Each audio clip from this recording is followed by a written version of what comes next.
All right, guys, we are back with game two. Kenos here once again with Arcane Soda. So, Arcane Soda, any sort of technical issues aside, what does option 12 need to do for game two? I think the early game they were doing all the right things. Both teams were, and then as the game started to progress, both teams started to get a little bit more. I don't know if I'd say. I guess I'd say reckless or careless with some of the things that they were doing, and Blitzkrieg able to capitalize on that more than option 12 could, and just kind of roll with the ball there. So I think if option 12 uh, kind of cleans up that early mid game, and just kind of plays a little bit more reserved, like we saw them doing in the beginning of the game, I think we could see some really good showings from them here. Yeah, I mean, I agree with that. And also on top of that, I think that there's definitely some positioning stuff that option 12 can work on. Um, where it comes down to it, there were a couple of fights where it felt as though they didn't have a team comp who was necessarily able to have a focused position in these fights, if that makes sense.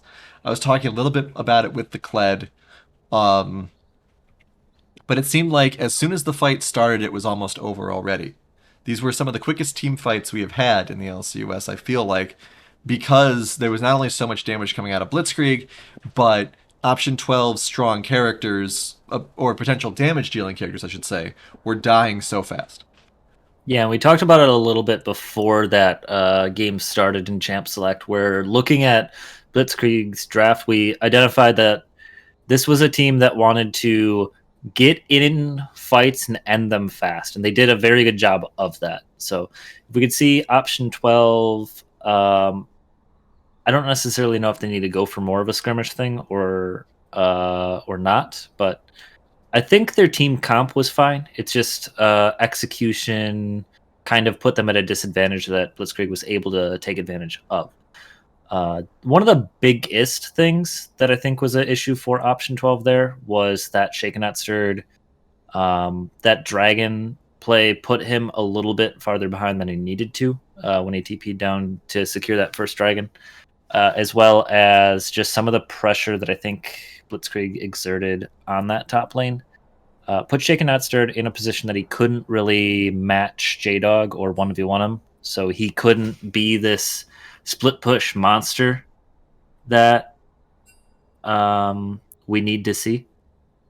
Yeah, Uh, I mean, if you're going to draft it. I agree with that. I'd posit a question to you. Do you think that option 12 should be um, putting more focus on harassing the top lane? Should they be taking the time? Should they be going, okay, we need to have a jungle that is willing, or not necessarily willing, but able to go top at a moment's notice and take down J Dog or harass J Dog or make J Dog feel uncomfortable? I don't necessarily think that's the issue that needs to be addressed here. Okay. I think it's more so issue of properly having Shaken Not Stirred respond to the rest of the map, because both of these top laners are very capable at managing their lanes without the assistance of junglers or the rest of their team. We've seen it a lot of the split and in the past before. I don't think Shaken Not Stirred needs that extra attention to keep him ahead. I just think he needs to be able to focus on his lane a little bit more than needing to kind of help the rest of his team. Well, we do have the game about to get set back up here.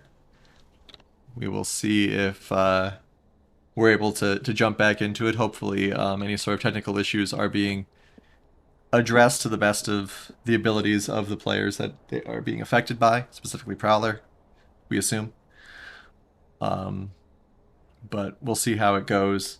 We've been encouraged to talk about other things.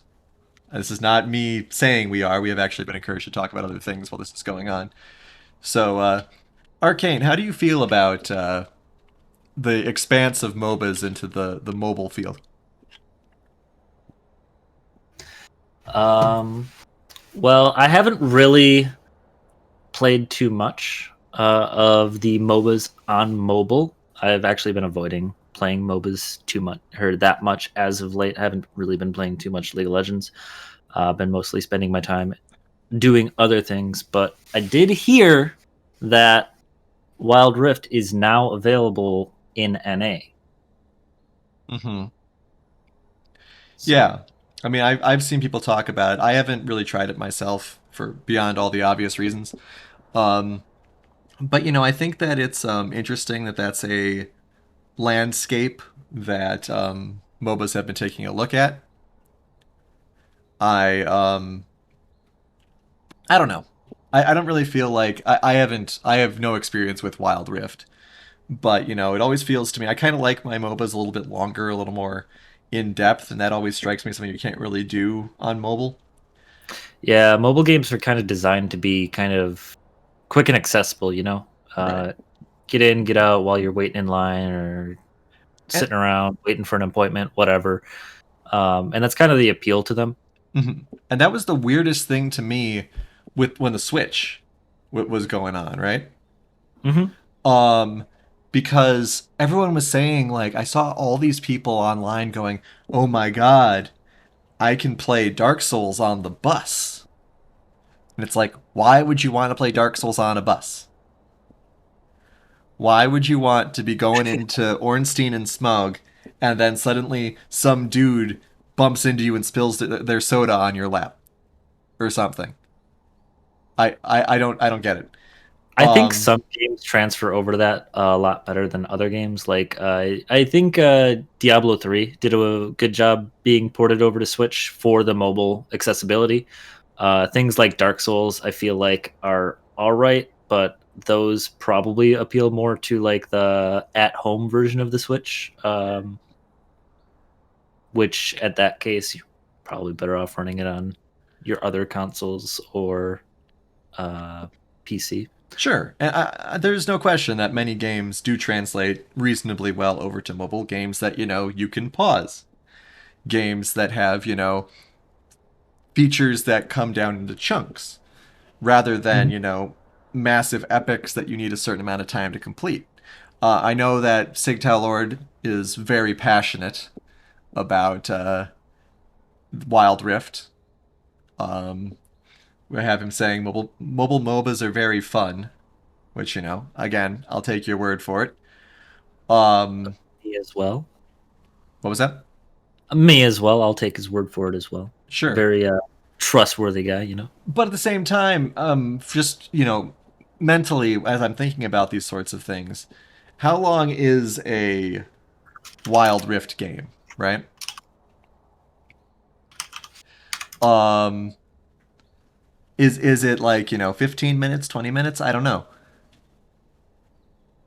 I don't generally talk about things that I don't know much about, except when I'm casting League of Legends. Um, 15-minute games for most mobile MOBAs. Okay, I mean that's sort of like the card game ones you've got. Um, but I mean even so, a 15-minute MOBA. I don't know. Like I feel like that just kind of I feel like you just have to play Nexus Blitz then and call it a day.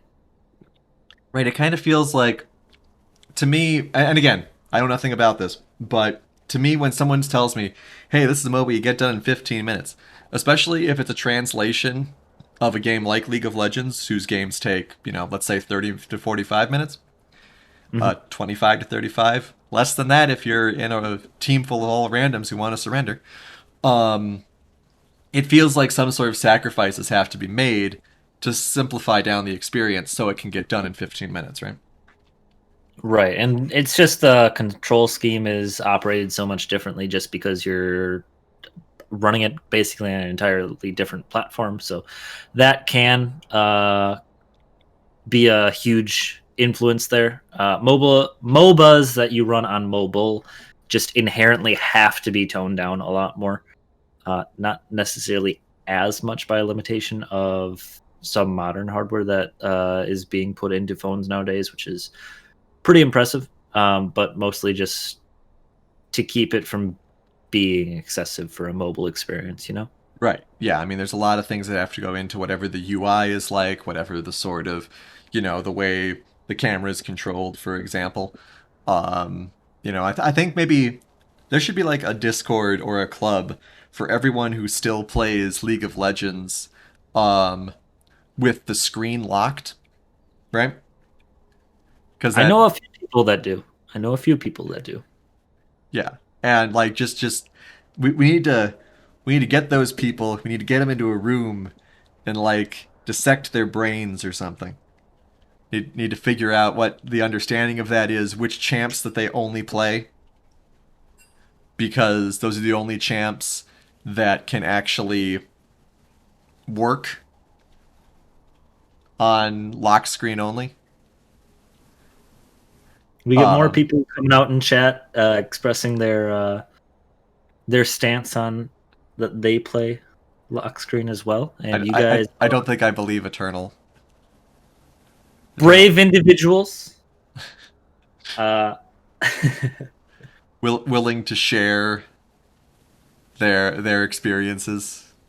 I don't know. It I grew up playing a lot of custom games on Warcraft 3, and the amount of games on Warcraft 3 that had locked screen games was very minimal. So I learned to deal without it, and I just Well, I mean, there's just so much. You're limiting yourself by having the screen centered on yourself, in my opinion.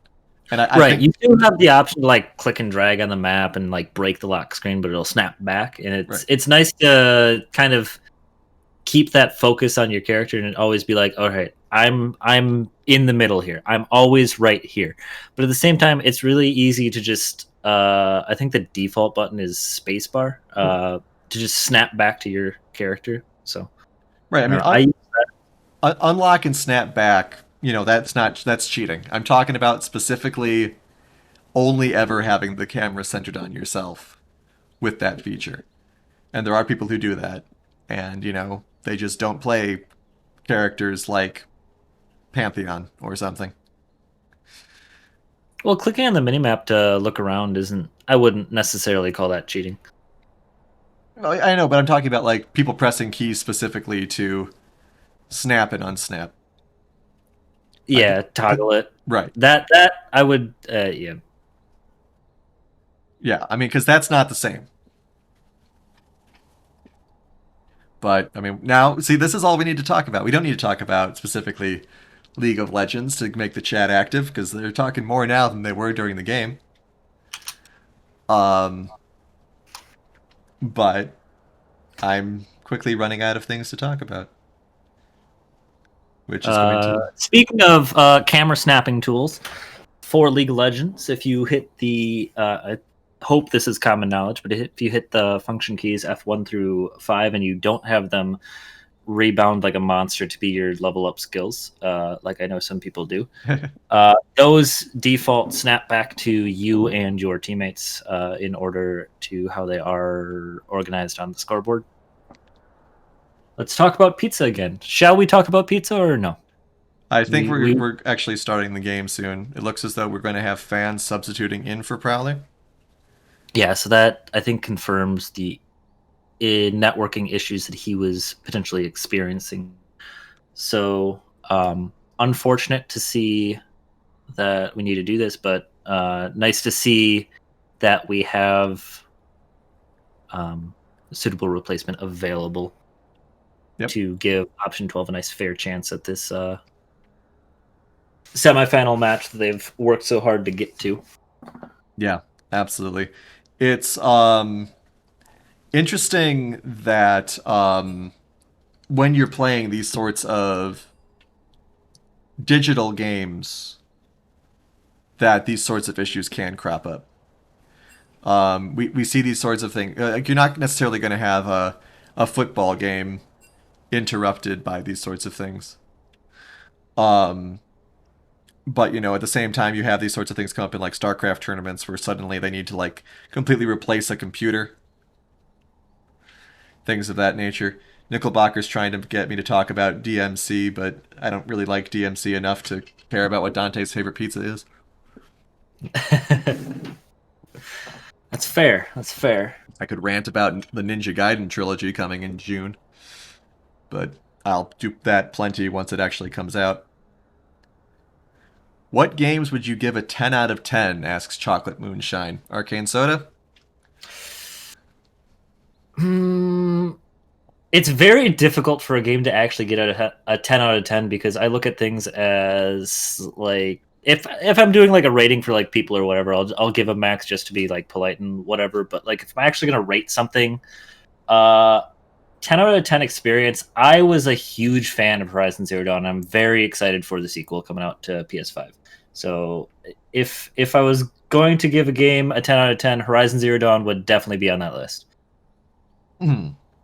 Okay. Um, my go-to answer for that would be StarCraft 1 plus its expansion Brood War. There are almost no flaws with that game. Who's subbing for option 12 is Asian Token Master asking. WD Fan will be subbing in. Um, so, I mean, what is there to say about StarCraft? It started esports. The only real flaw to it is its pathing, and even that is just, it's part of the charm of an old game like that. Well, that was just another layer to the complexity that was StarCraft Right, because exactly. you had to be like a top tier player, which I never was. I was never even close. I never played StarCraft in its prime. I played StarCraft 2 and I peaked like silver on the ladder because I'm just trash, but uh part of the StarCraft 1 and Brood War experience was knowing all the ins and outs of the pathing and like little bugs you could exploit in the pathing to just do things that your enemies could do but faster. Right. Yeah, absolutely. So that would be my first um, choice. And then, I don't know, I think Persona 5 is pretty up there.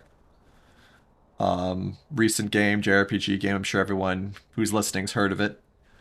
I'm trying to think. I had like one or two little quibbles with it that maybe doesn't make it a 10 out of 10, but pretty close. Resident Evil 4. The only problem with Resident Evil 4 is that it's too long, and that's not a bad thing. So, I just, I just want to talk about Horizon Zero Dawn a touch more. sure. Prowler was actually the one who introduced me to the game, and when I first saw the game, I saw robot dinosaurs and you're fighting with bow and arrows, and I was instantly sold on the game. Well, that's what the entire game was. It was, but it was also a very breathtakingly beautiful game. It was like I bought a PS4 Pro pretty much just so I could play that game.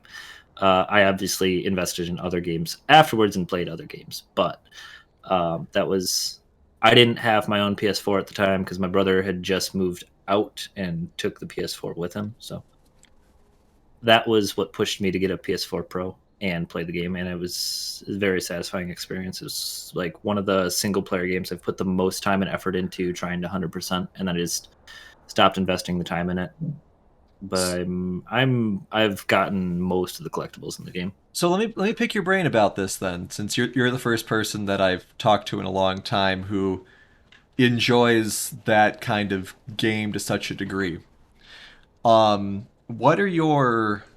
your perspective on the fact that there are so many games that are that same kind of like copy pasted genre of game? Like I put Horizon Zero Dawn in the same box as Tomb Raider, the new Tomb Raider games, um, the new Ghost Recons, like all these games that are the open world stealth them in bushes kind of thing. Do you think there's an oversaturation there, or do you think that there's enough variance between these games that makes them all interesting? They all kind of have their own different appeals, and I kind of just didn't have the genre spoiled to me because I didn't really play that many of those style games. like open world single player games, I haven't had a huge exposure to. I didn't play Skyrim. I didn't play um, like any of the Witcher Well, games. sure, but I For mean those are a different beast, I would those say. are definitely an entirely different beast, but it's still got that like open world concept to it. That's very drawing. Um, but I guess the experience of Horizon Zero Dawn was not spoiled for me by playing games that were like it. So I guess I don't really have. And see, that's something that I always try to think about when I'm doing reviews, because I do reviews the less often than I normally do. Um, where it's a question of, do you think this game is good if it's the first game you've ever played, right? It's not necessarily fair to judge games based on all the things that have come before it, because if it's the first game someone's played of the genre, of the type, their first video game in general, then of course it's going to seem different to that person versus someone who's played 79 first person shooters in a row and now they're playing Call of Duty 12, right? Right. But you'll still get people arguing that the new Call of Duty is still the best Call of Duty ever. Yeah. Um, Also, we have Six Off starting a fight in chat saying Halo 2 is better than Halo 3. So I can get on to that once we finish this discussion here. a Goat Simulator fan in chat. Now that's a game that I picked up when it was at the beginning of its peak of fame, and then I haven't touched it since. And they've done so many changes to it, and it's a completely different game. And I'm just intimidated by the changes. It is one of those things with the way these kind of early access constant development models can kind of create for you. Like everyone who was playing Valheim 3 weeks ago, who knows what the game's going to look like when it finally releases for real? Yeah, And that's the same concept that happened with Rust, for example. It's very big on Twitch right now, or it has been in the past couple months. But two, oh, way longer than that. It's been like 3-4 years or whatever. It was first put on Steam as like an early access game, and I actually picked it up back then. It was very bare bones, but just looking at a little bit of the gameplay now, it looks like it's like the third installment of a franchise by comparison. It's such a different game.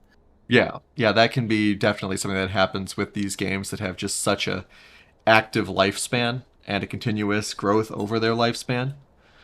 Um, and it seems as though I won't be able to get into the Halo 2 versus Halo 3 fight because we finally have a ruling with the adjustment due to fan being added into the game.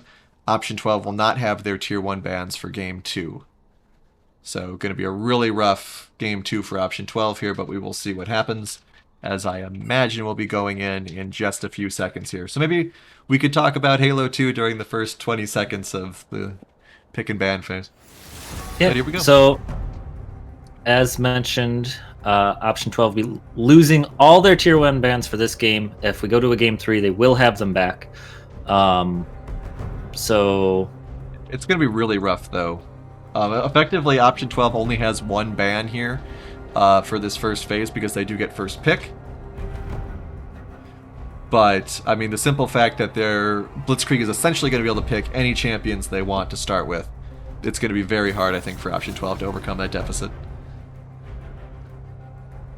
yeah, and I guess it's just a matter of how much comfort or surprise picks does option 12 have to kind of counteract that freedom that Blitzkrieg's going to have here. And I guess the other question would be, what, with the freedom that Blitzkrieg has, what are they going to pick up? Like, are they going to grab Darius? Are they going to take, some of those, the scarier possible jungle potential? Yeah, Pistol Crab gets Vigo, perhaps.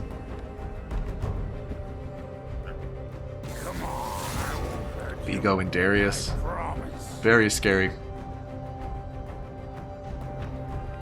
But obviously Option 12 is aware of that. And one could argue it's as big of a detriment as having your ADC constantly disconnected. So Yeah.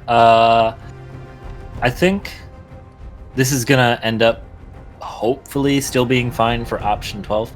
If they win here, it's definitely going to be impressive because it'll effectively be Blitzkrieg in their best, or Blitzkrieg at their best, rather. Yeah, I mean, So, I think if option 12 wins this game too, I think that they will win game 3 as well. Because if you can take the king out when he's on top of the mountain, that you've got a great formula to wrap that up as well.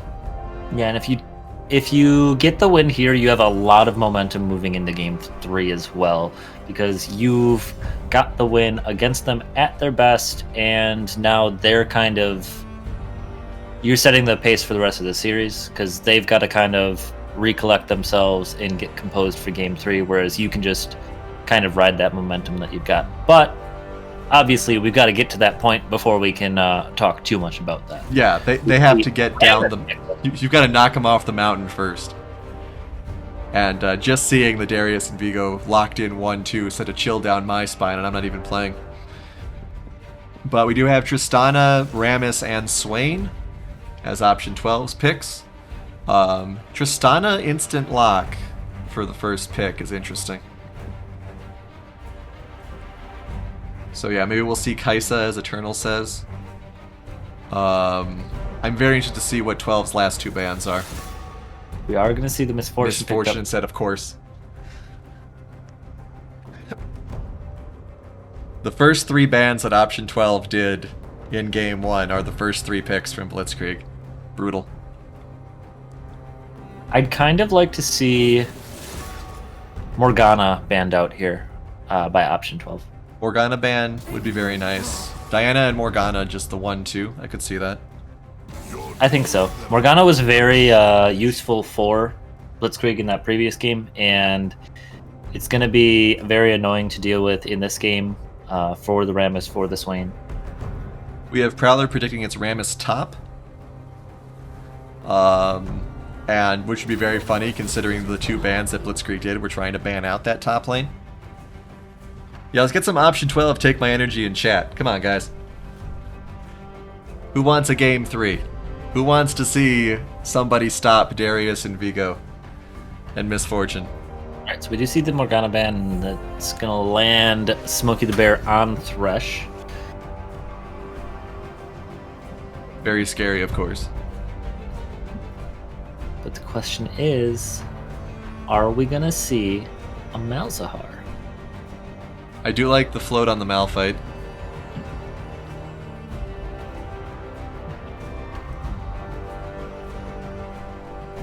Prowler saying option 12 take my internet. I don't think they want your internet. Alright, Zach. Ooh, Zach pick. So is this a Rammus top or is this a Zach top? It's probably a Rammus top. We have seen Zach top though, so can't necessarily discount that. We have, and it is one of Shaken Not Stirred's favorite champions, if I'm not mistaken. I do kind of wish it was Tom Kench top. That would have been hilarious. Okay, so despite saying don't let Gregosaurus get Nico, we do have the Orianna pickup. I would have actually liked to see a brand here, actually, but I do like the Orianna with this comp. Just because you have a lot of tools for the Orianna to have the ball delivered.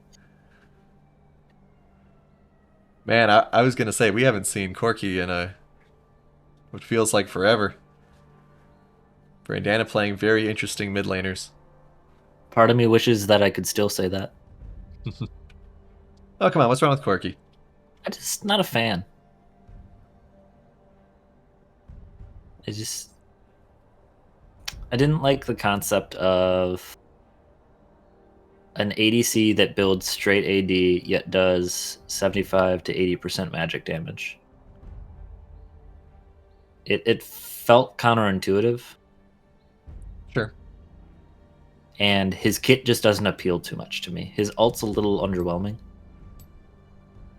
Yeah, his ult is kind of weird. There's a very similar character in Dota who actually has a lot more interesting kit. But that goes for all of them.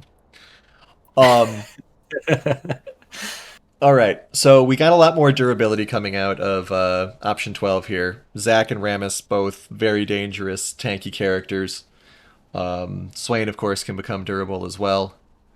But Darius and Vigo, just so terrifying. We have seen Pistol Crab take people apart on a molecular level with this champion. Um, yeah, based on draft alone, it's very hard to see Blitzkrieg losing this. What are your thoughts, Arcane Soda? Um, I think they've definitely got a really good advantage here. Um, but it's just basically going to be how well can option 12 protect Tristana, I think. Um, Gregosaurus is going to be able to do a lot of supportive damage for this Tristana, but pretty much everything on option 12 here is going to be leading up to WFan trying to carry these fights.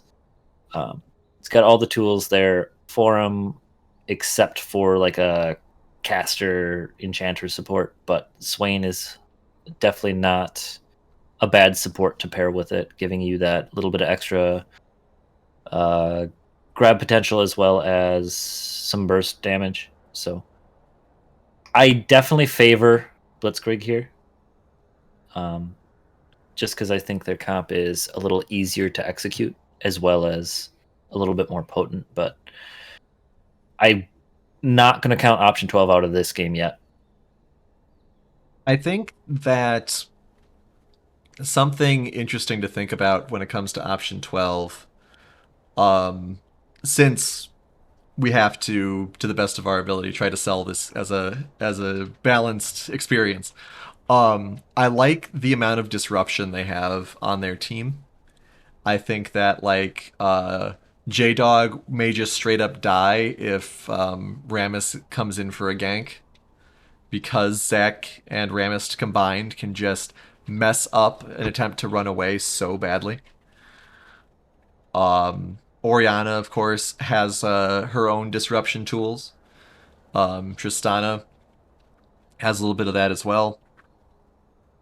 So I think that if this option 12 team catches you, you're probably going to die.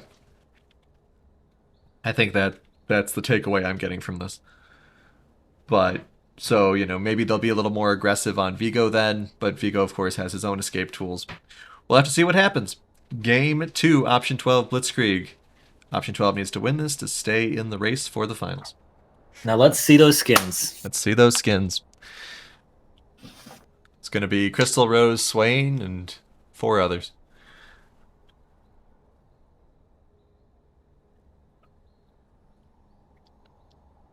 But currently it's a dark screen. It is in fact Crystal Rose Swain. Ooh. We've got Battlecast Zac paired with Full Metal Rammus and Bladecraft Oriana. I like the Skinergy going on there.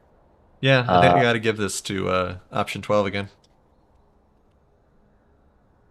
Iron Thresh is a pretty quality skin, but the Skinergy on option 12 is just too much. It is, and I mean, I like God King Darius, but no skin on Vigo.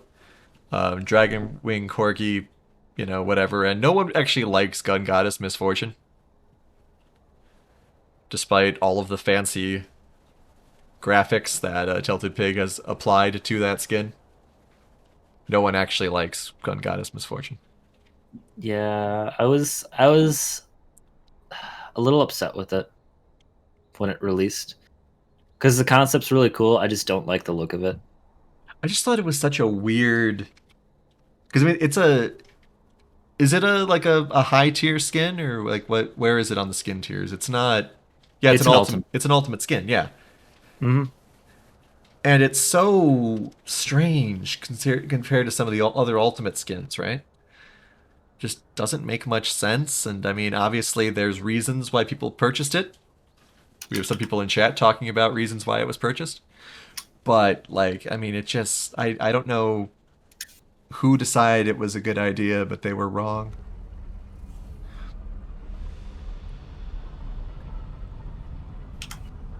All right. So here we go. Once I move the chat box out of the way, once I pop the scoreboard up. Wants to speed the game up. Check all those little caster boxes. Alright, and we're off. All right, we got Baron up in 1940. Who do you think's going to take it? Oh, I literally talk about that. Never mind. we can talk We about see. that. What else is there to talk about? Well, this positioning from Blitzkrieg potentially. Yeah, interesting to see if anyone checks this brush. I don't think they will. Be very scary if that's where Lizabear's going. We Ooh, do see that Smokey the Bear already started Hook. Sometimes you don't want to start that skill right away, just because usually you like to start with Flay, and you can just once you identify you're not going to get that level 1 thing going, you can always just level up Flay and walk to lane. we do see Lizabear has a new chroma on the Swain skin. I actually like this one. It's very regal. Though his arm is orange. Not sure how I feel about that. Turn around, Lizabear. Let me get a good look at that skin. Yeah, all we see is the. There we Oh, go. Yeah, that's nice. Can't really see the bird very well, but I'm sure we'll get another shot at that later. But, bonus points for responding to commands despite the 3-minute delay. makes the birds black. Cool. All right. So sure, I'm into that chroma. Why not? Makes me appreciate Crystal Rose maybe a little bit more. As I said, you know, my big issue is no crows, no little dragons. So if the birds look black, you can squint and pretend they're crows. So yeah, very interesting to see how the lanes play out here. We have matchups that we don't normally see in at least the mid and the top lane. But we will see where it takes us, as this is obviously a game that Option 12 needs to win, and a game that's going to be very hard for them to win. We get an observation in chat saying Swain looks like a faded Pepsi bottle. Yeah, maybe. I mean, you know, you want a great looking Swain skin. There's two to choose from, but Lizabear clearly likes the Crystal Rose, so she's made her choice. But we got J-Dog once again kind of pushing Shaken back. Does seem to like to do that quite a lot. Brandana's getting a lot of poke on him. There's a lot of back and forth spell trading going on here. Yeah, Grigosaurus doing a good job winning those trades. Little less dangerous lane for both teams, I would say, in this bot lane. Without the snare, I mean, obviously hooks are dangerous, but hooks are probably one of the most telegraphed things in League of Legends. And Swain's little pulls as well, but those don't last nearly as long as the snares do. Yeah, but the nice thing about Tristana is the ability to kind of be able to buffer some of those pulls and snares and whatnot with the rocket jump. Oh, we do have a Rammus incoming here. First major gank. Headbutts the minion wave. Does get a taunt. Good little pull there on Smokey as well. Smokey does have the discipline to not flash, though. Instead, hooks onto Fawn. And everyone gets out alive. Yeah, and that's a little interaction I completely forgot about. Swain has excellent gank assist if the Rammus can get in there and land a power ball or a taunt and just force the free pull from Swain further into the engagement. Yeah, the pulls that Swain has are something that a lot of people forget about with him, but are definitely something worth being aware of.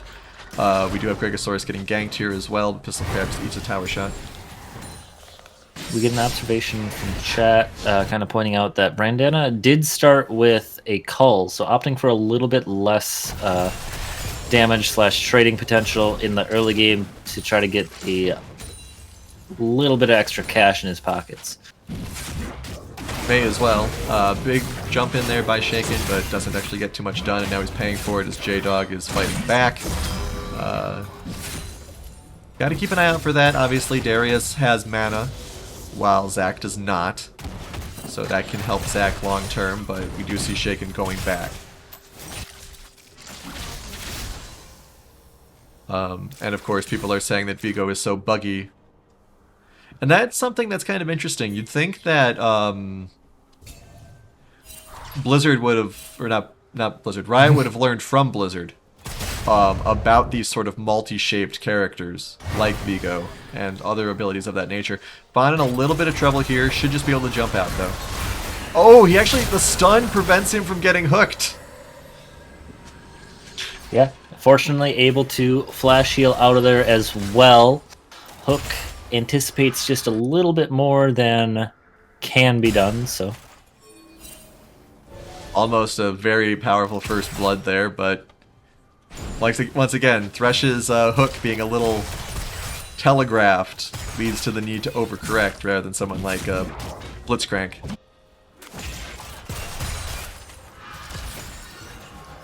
What are the stacks? Well, we got 7 stacks on Swain and 13 stacks on Thresh. So, once again, much less graphic early game. We do have Shaken actually pushing J-Dog here. Does have a bit of a level advantage, but that won't last. And once that Darius 6 comes down, Shaken's got to pay real close attention to where his health's at. yeah, the bright side is he does still have his passive available, but Darius's little spin is going to make short work of those little bloblets, so gonna have to play very careful up here. Pistol Crab, meanwhile, is going for first Dragon. We will see. They should be able to get this relatively uncontested. Both bot laners have left for option 12. Yeah, there's going to be no contestation here at all. Yeah, nobody's really even in the right area to scout it out, so very quick first Dragon going over to the side of Blitzkrieg here.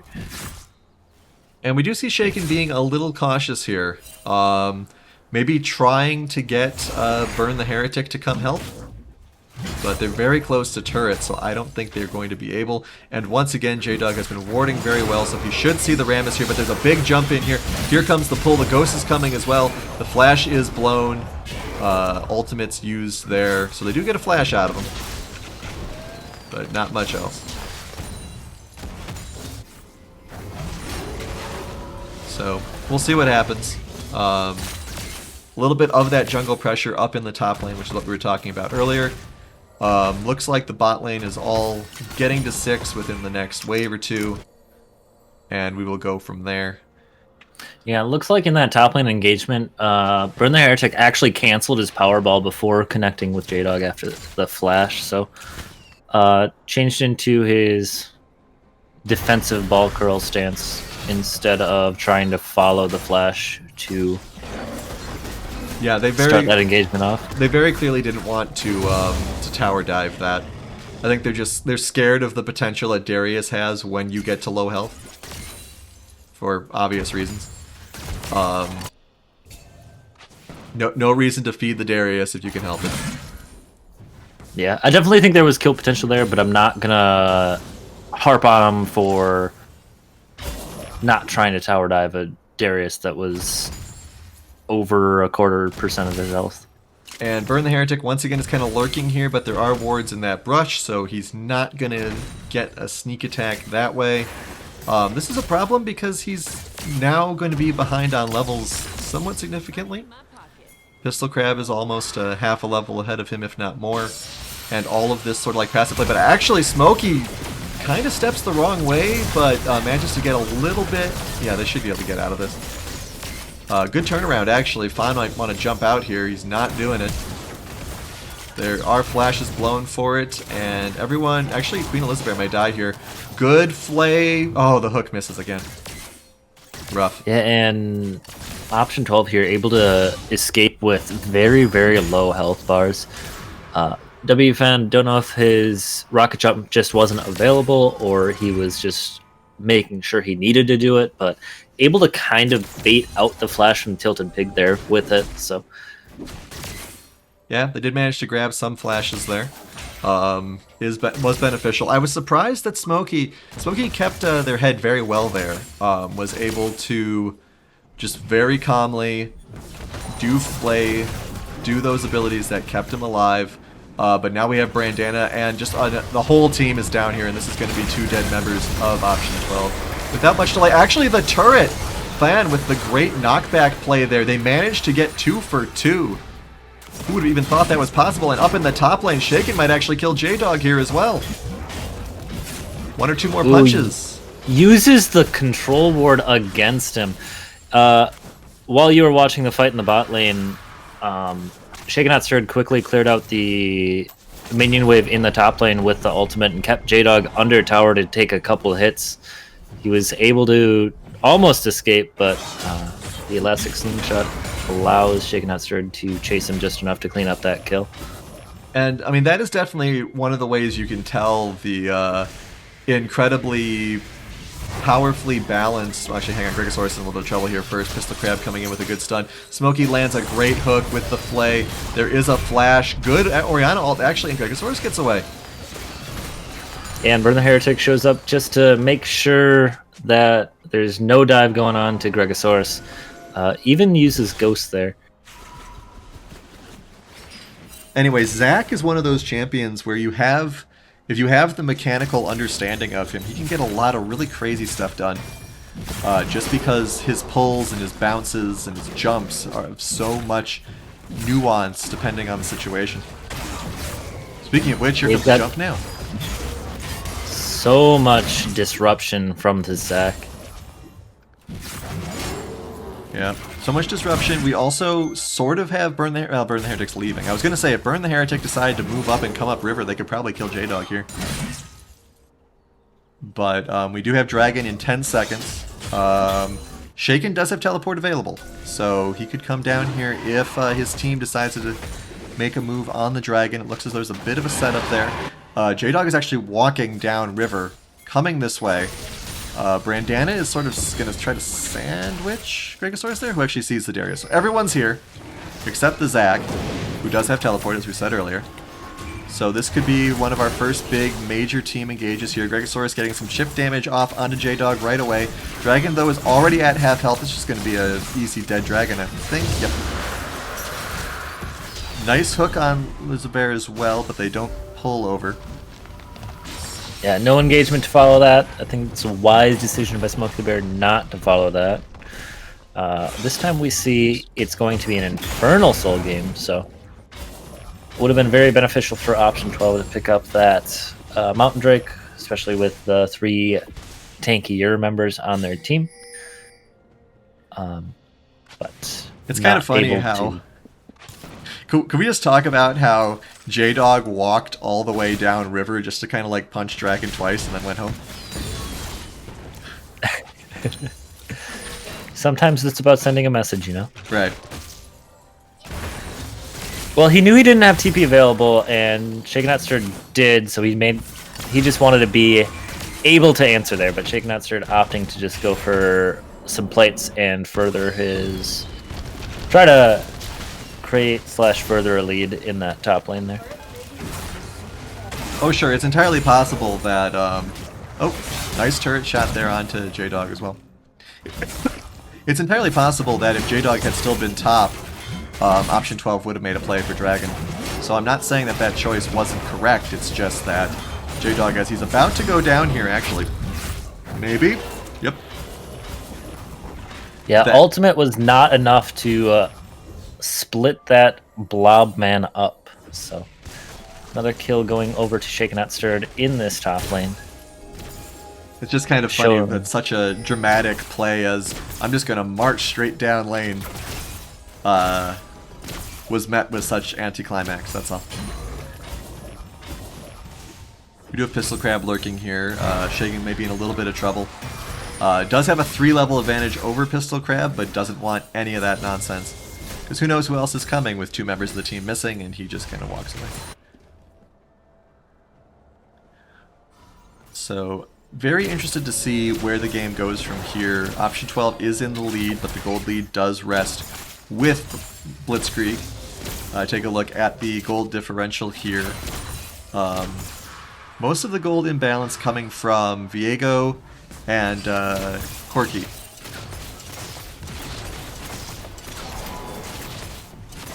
But this turret may actually go down. First turret to Blitz. We will see what happens. They are throwing down some spells here. Even ultimate burned. by Tilted Pig, all for the sake of getting that first turret.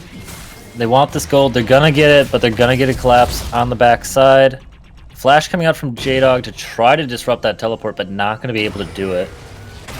We'll see if they're able to grab anyone. They are cutting off Smokey the Bear here. Brandana is in a position to assist. The hook misses. Burn the Heretic in a lot of trouble on the backside. Is gonna go down to Pistol Crab. Apologies to Pistol Crab for missing that. Once again, Shaken is continuing to chase, but misses his grab. Gregosaurus also not quite able to do any sort of mischief. Here comes the scary Rammus, and Gregosaurus may go down. No, just manages to get out. They do manage to shut down the Vigo. This is massive. Lizabear's ult dealing a lot of damage here. Take the Lantern does not work due to the burn damage from the red buff that Lizabear got from the Vigo. Yeah, and Gregosaurus does burn down from Brandanosaur's Ignite in the backside of that fight. J-Dog able to clean up that top lane tower as well. So 2 towers over to the side of Blitzkrieg here. But the fight goes in favor of option 12. It's so funny, those little kill differences that can happen in these fights when things like red and blue buff are involved. Especially red buff, because that has the more immediate impact of having that damage over time. So, kills in favor of option 12, but objectives in favor of Blitzkrieg. Gold lead as well, about 2k. The real problem here for option 12 is they're ahead in kills, but all those kills are largely on Queen Elizabeth. Still able to do a lot of damage. We saw at the beginning of that last fight, able to blow up Pistol Crab. But definitely would be a little bit more ideal on WD Fan or Gregosaurus here.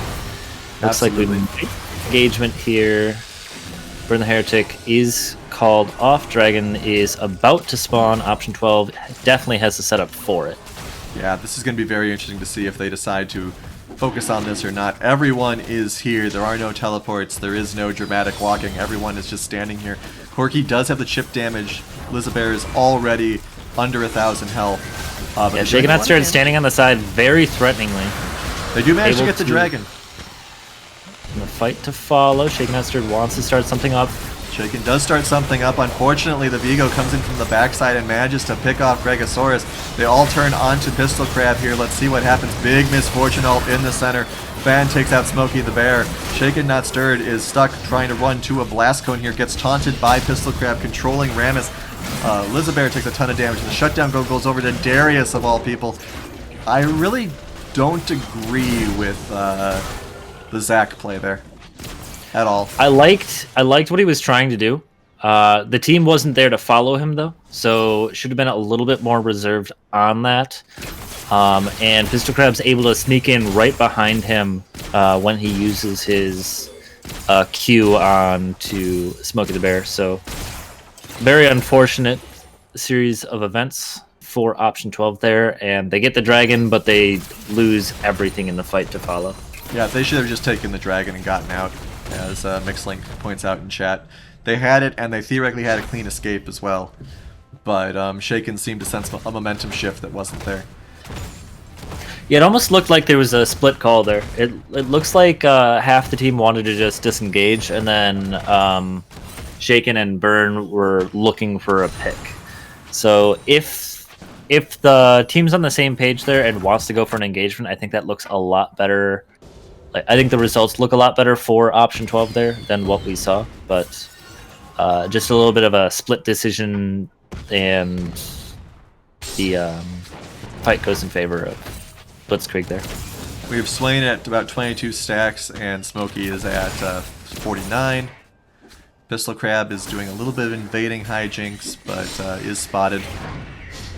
Spotted a couple ways. Once again, Burn the Heretic is just so behind in terms of levels.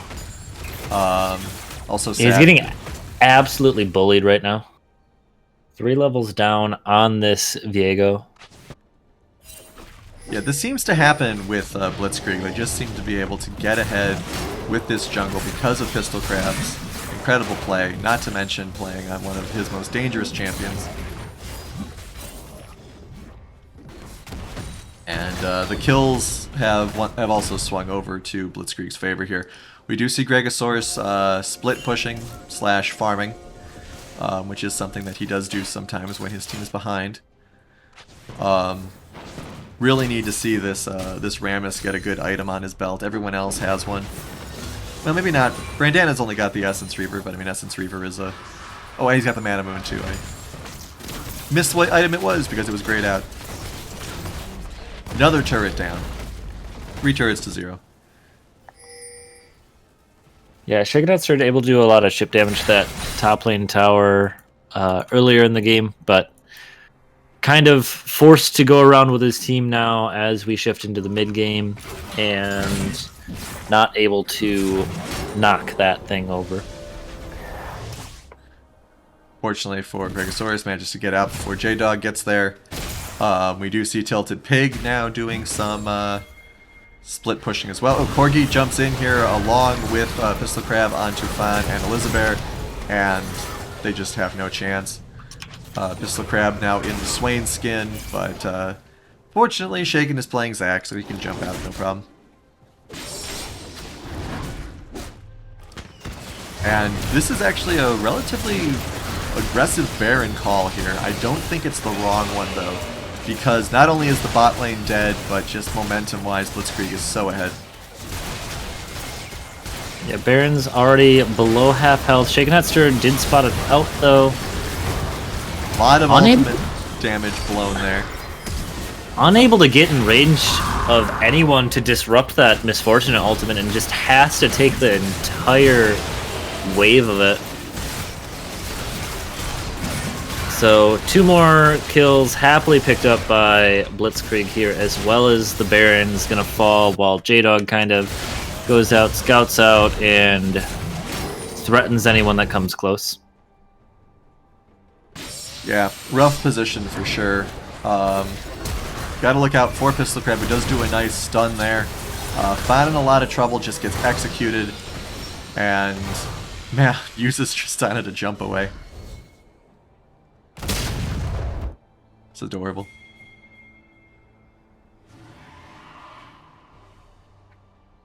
Alright, so here we are. We're at a 8k gold lead for Blitz. Unfortunately, looks like Option 12's victorious rise is going to end in tragedy. But we'll see what happens. This is only the 3rd dragon, so there's no soul yet. Yeah, Option 12s are looking a little split in their teamfight decisions and positioning, and I think if they can clean that up, they still have a good shot at this game. They're not out of it yet. 8k gold deficit is difficult to work around, but not insurmountable. Fresh at 56 stacks, Sane at 28. I'd like to see them find some way to grab somebody. They have a team for it. You've got Darius in your house eating your cookies. You've got Thresh basically warding up and just controlling your jungle in the bot side. That's a lot of vision.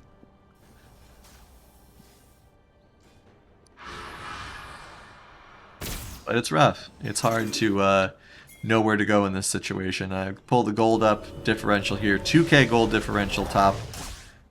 3, almost 4k differential. I'd say 3.5 between the junglers. 2.3 in the mid lane. 1,000 in the bot lane.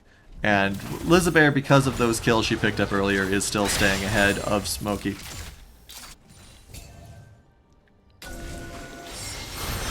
And unfortunately for Burn the Heretic, once again, having been bullied all game long, gets taken out again. Only 3 deaths on him, though. Big teleport from J-Dog coming in here. Looks like there was a call to maybe collapse on Tristana, but they want this turret instead with their Baron buff. I definitely like the call to stay on this tower.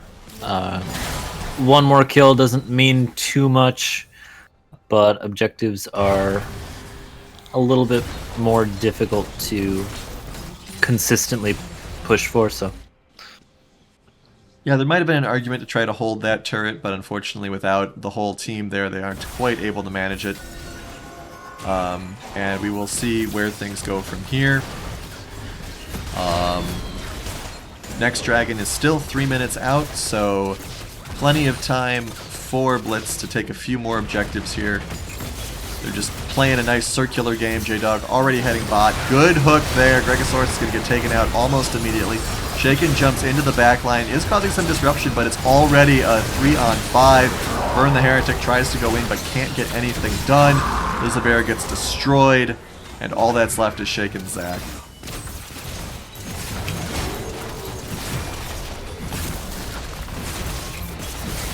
So this looks pretty open and shut now. 12k gold differential. Are they just going to push? They are. And turns out when they get their hands on all their best champions, there isn't too much that can be done about it. Zack gets taken out as well. Why are you guys running? The Nexus is right there. And it looks as though they agree. And in very short order here, Blitzkrieg will have punched their ticket into the finals. Valiant effort by Option 12. Yeah, a very well done game by Blitzkrieg here. A little bit of a stumble at the start, but quickly found their footing and rode out the rest of the game's momentum. Oh crap! Did not get a score screen, unfortunately. So sorry about that, folks. But I'm sure Arcane, if you got a score screen. Yes, I do. So we've got a lot of damage coming out of this Corki here. 17,000.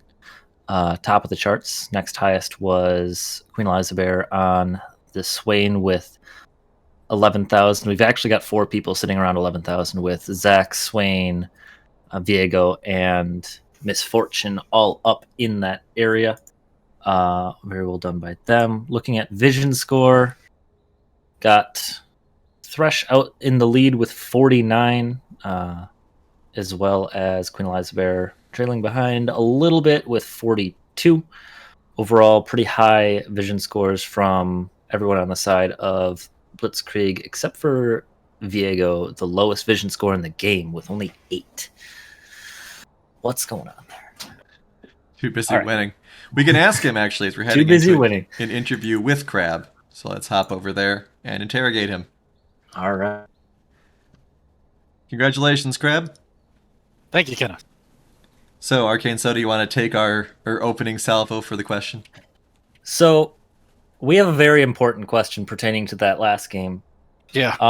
You had a pretty standout performance on your Viego there, but unfortunately, there was one metric that you were lowest in the game for, and that's vision score. What's going on, man? I actually knew that like halfway through that I was going to get this, yes. So, like, coming from a Fiddlesticks game where you rely on your trinket to be your sweeper and your yellow, and then just not, like, all the backs were perfect on items, and it's like, can't buy a pink ward. Okay, don't have my sweeper. Okay, like, it was terrible. I admit it. I'm very ashamed of my score in the second one. But I do want to say I had second overall to Smokey, whose vision's like a madman in the first game. So, not saying to mix up for it, but yeah, no, I fully understood. Speaking of that first game, you managed to get that lock in on the Fiddlesticks. And obviously got some sweet jump-ins and ambushes and things of that nature. What do you like about playing Fiddlesticks? With Fiddlesticks, it's such a like big impact champion, right? Like there's basically a checklist of things to win a team fight. It's having the ulti up. It is being out of vision for the fear as well. And then just having like a 5-person fear and being able to get like, I think it's like 2,000 damage across over 3 seconds and having that disruption. It's really why I like that champion. Big moment. Yeah, definitely high impact. When you guys were going into that first game up against Option 12, I mean, what was your kind of like mindset and priority? Obviously, in game 2, you guys managed to snag a bunch of key pocket picks. But in game 1, where you had some of those key pieces taken away from you, what kind of strategy did you guys have going into it? I mean, so first and foremost, like we did review our draft in the week we played them prior. And we think, once again, taking the Seraphine away from support, taking the Olaf off the table because you just can't deal with it. But beyond that, I think the key for game one especially was Prowler had a really good performance on Kaisa last week. He's diving backlines, killing 3 for 1, and it was good. So banning in a way to where we could pick that away from him as well for Tilted, and then just kind of support that and just playing fast like we always do. Bit of nerves in the first game, admittedly. I think we made some misplays as a team. But yeah, I mean, our game plan ended up working and we were able to take it. All right, cool. Arcane, you got anything else? A little bit of a stumble at the beginning of the second game. Guys able to quickly resolve that and find your feet, close out the win. So I guess congratulations. Do you have any predictions for this upcoming set of the Northern Storm versus White Wolf Week 1 rematch? I mean, I think it's going to kind of be the same sentiment here. I think both, especially the first game, there will be some nerves in play and people are going to play a lot safer. And then you'll see that series get really bloody because both those teams like going late. I think Jester's probably the person I would keep an eye on in the next set for Northern Storm, and then Greatbeard of Odin on the other side. I think those two and how they get rolling in the early game is really going to impact the overall scope of that series. All right. All right. And who would you rather face in the finals? It's honestly about even. It's really just two completely different teams how they play. Like with White Wolf, you really have to focus on the end game, whereas with Northern Storm, once again, you have to focus jungle. They're all over the place. I think Northern Storm plays closer to how we do, but I think they can be just as scary depending on what day you get them. All right. Well, good luck in the finals, and maybe we'll end up talking to you next week as well. Yeah, real quick. I just want to throw a shout out. Yes. Just sorry, problem, it's off no to O12. They had a rough beginning of the split, a lot of pressure on them, like being picked first overall, and then kind of struggling in the first bit. The last 2 weeks and even into the playoffs game one here, like they were definitely a challenge and like showed the flashes why they were picked to be first overall. Sad to see Prowler had the internet troubles. He was once again one of those players that was having a great second half of the split, and just like hats off to them, they played a great split this year. Yeah, absolutely. Repeating that for sure. Despite being in their hilarious cursed odd number split, they really had one of the most amazing turnarounds that we've seen. And I hope that they all enjoyed themselves despite the technical issues. And Yeah, I mean, and they win every other year, so they'll probably be back in the finals next year before we know right, exactly. it. It's just how it goes. All right, take care, Crab. Thank you. All right, and so with that, we have our first finalist, Blitzkrieg, managing to come ahead, pull out some incredible moves, and really show everyone who their top lineups are, which, of course, we all knew already, but there was a nice reminder. And we'll have to see what happens with White Wolf and Northern Storm coming up soon. Arcane, closing thoughts from you.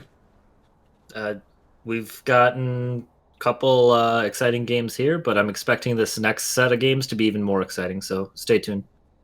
All right. Yeah, everyone will have a brief break, maybe a little bit longer than normal, but don't go anywhere. We will be back soon. Take care of yourselves before you hear from us again.